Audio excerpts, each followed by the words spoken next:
নমস্কার বন্ধুরা, আজ আমি আপনাদের নিয়ে চলে এসেছি ভারতের এমন এক স্বপ্নময় জায়গায় যেখানে পাহাড় ছুঁয়েছে আকাশ আর সমুদ্রের ঢেউ এসে ধাক্কা খাচ্ছে প্রকৃতির নিঃশব্দ সৌন্দর্যে। চারিদিকে ছড়িয়ে আছে শান্তির ছোঁয়া, আর প্রতিটি কোণে যেন লুকিয়ে আছে নতুন গল্পের খোঁজ। এই শহরের প্রতিটি সকাল যেন বলে একটি নতুন গল্প, আর প্রতিটি সন্ধ্যা আপনাকে ডেকে নিয়ে যায় নিঃশব্দ এক সৌন্দর্যের জগতে।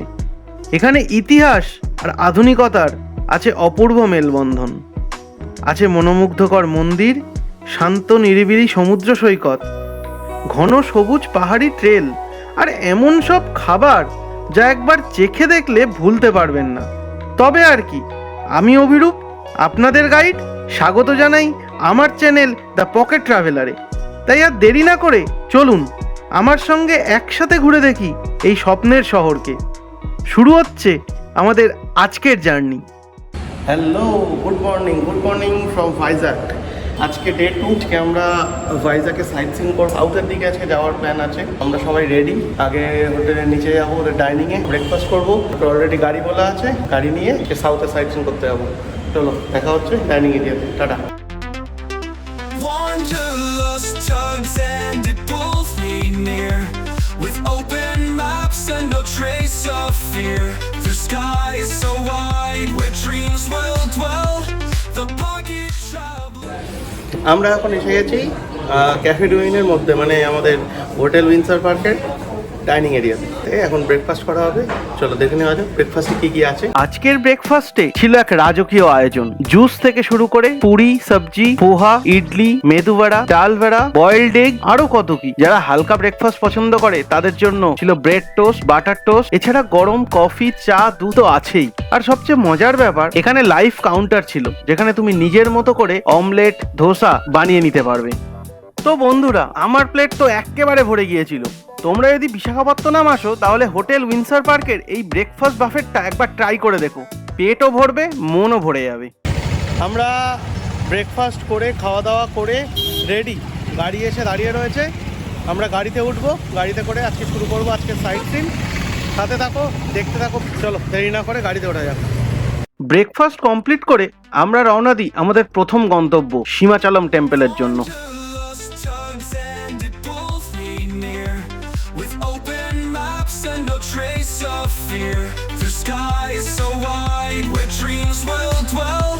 The pocket traveler's tales to tell.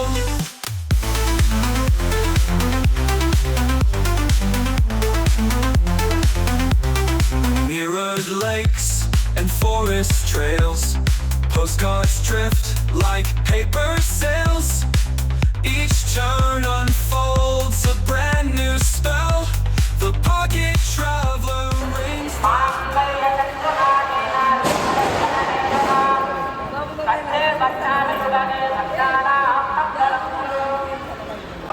আমরা এসে পৌঁছালাম সিমলা চেন মন্দিরে। এর ভিতরে ফোন নিয়ে অ্যালাউড না, আমরা ফোনটা বাইরেই রেখে যাবো। তো আমরা ভিতরটা ঘুরে আসি। বাইরের মন্দিরের ভিউ সেটা তো অবশ্যই আছে আপনাদের জন্য, দেখতে থাকুন। ভিতরে আমরা দর্শনটা করে আসি। সীমাচলম মন্দির শুধুমাত্র এক ধর্মীয় স্থাপনা নয়, এটি ভক্তি, সংস্কৃতি ও প্রাচীন ভারতীয় স্থাপত্যের এক উজ্জ্বল নিদর্শন। এই মন্দিরে বিরাজমান শ্রী লক্ষ্মী বরাহ নরসিংহদেব, যিনি বিষ্ণুর চতুর্থ অবতার। তাকে পুজো করা হয় এক অদ্ভুত রূপে, বরাহ এবং নরসিংহের সংমিশ্রণে। এই মন্দিরের মাহাত্ম্য ও স্থাপত্য শৈলী দুটোই মনোমুগ্ধকর ও অপূর্ব।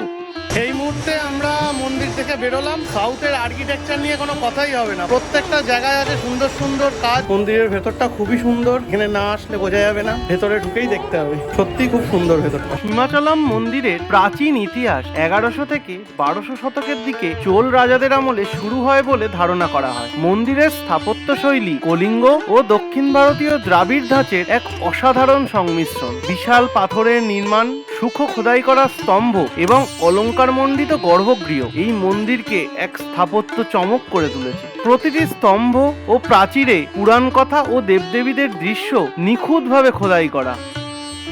সীমাচলম মন্দির শুধুমাত্র এক পুণ্যস্থান নয়, ইতিহাসপ্রেমী ও স্থাপত্য অনুরাগীদের কাছেও এক আকর্ষণীয় গন্তব্য।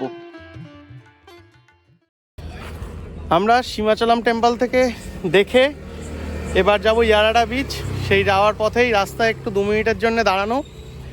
এখানে পোর্ট এরিয়া রয়েছে, সেই পোর্ট এরিয়ায় আমাদের যিনি ড্রাইভার তিনি বলে দিলেন, ড্রাইভার দাদা, যে কেমন কি হয় না হয়। তাই আমরা একটু দাঁড়িয়ে দাঁড়িয়ে পোর্ট এরিয়াটা দেখলাম, একটু রেস্টও হয়ে গেল। এবার এখান থেকে সোজা আমরা যাব ইয়ারাডা। আর ইয়ারাডা যেতে আর 7 কিলোমিটার মতো বাকি। এই 7 কিলোমিটার পর ডিরেক্ট দেখা হবে বিচে গিয়ে, ইয়ারাডা বিচ। চলো, টাটা। ইয়ারাডা বিচ যেন বিশাখাপত্তনমের একটা হিডেন জেম। ইট প্রাচীরের কোলাহল থেকে অনেকটা দূরে প্রকৃতির কোলে এক শান্ত স্নিগ্ধ সমুদ্র সৈকত হলো এই ইয়ারাডা। এখানে এসে আপনি কেবল প্রকৃতিকে দেখেন না, খুঁজে পান নিজেকেও। তাই ইয়ারাডা শুধু একটা স্থান নয়, এক অনুভূতি, এক গভীর শান্তি, যেখানে হৃদয় কথা বলে প্রকৃতির সঙ্গে। এক্ষুনি আমরা এসে পৌঁছালাম ইয়ারাডা বিচে। এবার যাবো ইয়ারাডা বিচ দেখতে। ইয়ারাডা বিচ কেমন একটু এক্সপ্লোর করব, চলো দেখা যাক। আপনি যদি প্রতিদিনের এই কর্মব্যস্ত জীবনকে উপেক্ষা করে প্রকৃতির সঙ্গে একান্তে সময় কাটাতে চান, তবে এর চেয়ে সুন্দর স্থান আর হতে পারে না। সমুদ্র সৈকতে যাব আর ডাব খাবো না, এটা কি হতে পারে? তাই ইয়ারাডা বিচের শুরুটাই হলো আমাদের ডাব খাওয়া দিয়ে।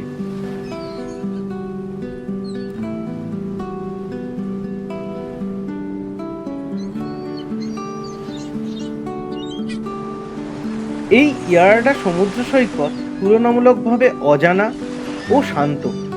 এখানে ভিড় কম, তাই প্রকৃতির সঙ্গে একান্ত সময় কাটানোর জন্য আদর্শ স্থান।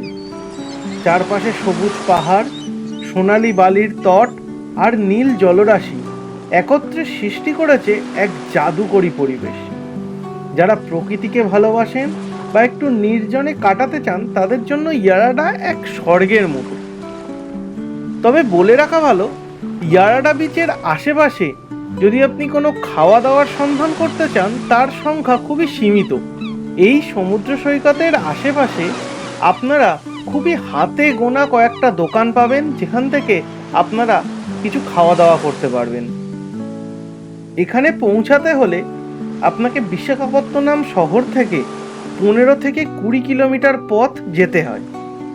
সেক্ষেত্রে আপনি ব্যক্তিগত গাড়ি বা কোনো গাড়িকে রিজার্ভ করে এই ইয়ারাডা বিচ পৌঁছাতে পারেন। সংক্ষেপে বলতে গেলে ইয়ারাডা সমুদ্র সৈকত একদিকে যেমন নির্জন ও শান্ত, অন্যদিকে তেমনই মনোমুগ্ধকর। এরপরই হাঁটতে হাঁটতে আমরা দেখতে পাই এক দুর্গা মাতার টেম্পল। আশেপাশের মানুষদের থেকে খোঁজ নিয়ে জানা যায় মন্দিরটা খুবই জাগ্রত। তাই আর দেরি না করে আমরাও চলে গেলাম মায়ের দর্শনের জন্য।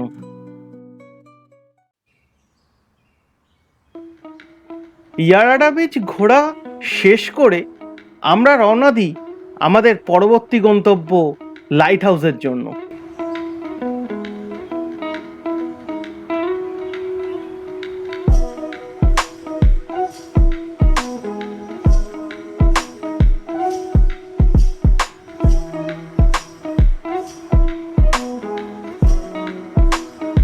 ডলফিন নোজ নামটা শুনেই হয়তো বুঝতে পারছেন কেন এরকম নাম। এই শিলাশৃঙ্গটি প্রায় 357 মিটার উঁচু। ডলফিন নোজ ছিল ব্রিটিশ সাম্রাজ্যের সময় বিশাখাপত্তনমের একটি কৌশলগত প্রতিরক্ষা অবস্থান। ব্রিটিশরা এখান থেকে সমুদ্রের গতিবিধি নজরে রাখত। এটা ছিল তাদের নৌসামরিক তৎপরতার একটা গুরুত্বপূর্ণ অংশ। এই লাইট হাউসের ওপর থেকে যে অদ্ভুত নৈসর্গিক দৃশ্য আমরা উপভোগ করেছিলাম, সেটা থাকলো আপনাদের জন্য।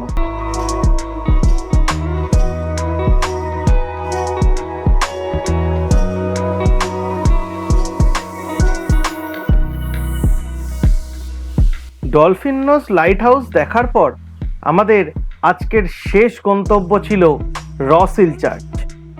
সূর্য যেন জানান দিচ্ছিল এবার তাকে বিদায় জানানোর পালা।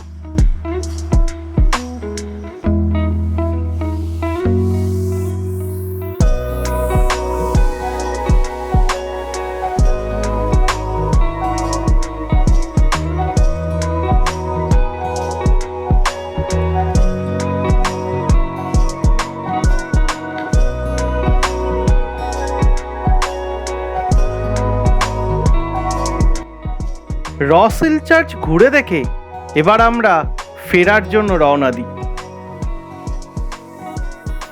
আমরা ঠিক করি ফিরে এসে আমরা সাবমেরিন মিউজিয়াম ও তারই পাশে থাকা এয়ারক্রাফট মিউজিয়ামটা ঘুরে দেখব। তাই আর দেরি না করে আমরা চলে আসি সেই ঐতিহ্যবাহী সাবমেরিন দেখার জন্য। এই সাবমেরিন দর্শন যেন সত্যিই ছিল অসাধারণ।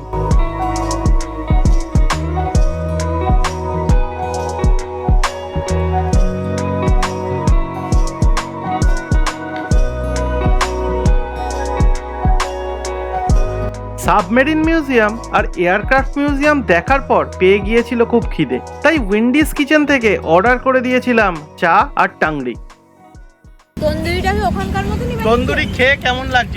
খুবই সুন্দর খেতে, রেকমেন্ড করা যেতে পারে একদম। সৌভিকদা, তন্দুরি খেয়ে কিরম লাগছে? ভালো, তন্দুরির মতোই একদম ভালো করেছে। রেকমেন্ড করা যেতে পারে। হ্যাঁ।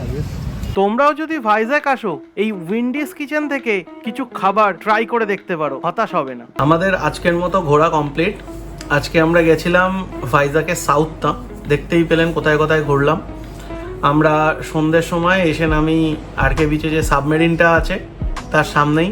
তারপরে সেখান থেকে সাবমেরিন আর এয়ারক্রাফট মিউজিয়ামটা আমরা ঘুরে নিই। আর সেইগুলো ঘোরার পর আমরা তার পাশেই উইন্ডিজ কিচেন থেকে একটু চা আর সাথে টাংরি একটু খাওয়া দাওয়া করে তারপরে আমরা হোটেলে ফিরে আসি। আর হোটেলে এসে আমরা আজকে তাড়াতাড়ি খাওয়া দাওয়া করে নেব। তার কারণটাই হলো কালকে আমাদের সকাল ভোর 6:45-এ আছে ট্রেন। কালকে আমরা যাচ্ছি আরাকু ভ্যালি, তাই আজকে আর বেশি লেট করা হবে না। আজকে তাড়াতাড়ি খেয়ে দিয়ে আমরা শুয়ে পড়বো। চলো, দেখা হচ্ছে আবার কালকে নতুন পর্বে। ততক্ষণের জন্য গুড নাইট। আমি অভিরূপ ভট্টাচার্য, আপনারা দেখছিলেন দ্য পকেট ট্রাভেলার। ভিডিওটা যদি ভালো লেগে থাকে তাহলে অবশ্যই একটা লাইক করে দেবেন, চ্যানেলটাকে সাবস্ক্রাইব করে বেল আইকনটা প্রেস করে দেবেন, যাতে যে কোনো ভিডিও আপলোডের সাথে সাথে নোটিফিকেশন চলে যায় সরাসরি আপনাদের কাছে। আজকের মতো এই পর্যন্ত, দেখা হচ্ছে পরের পর্বে। চলো, টাটা, সি ইউ, বাই। আমি হচ্ছে পলিটিক্যাল আলোচনা হচ্ছে, আমার 18 বছর বয়সী হয়নি। ভাই নমস্কার।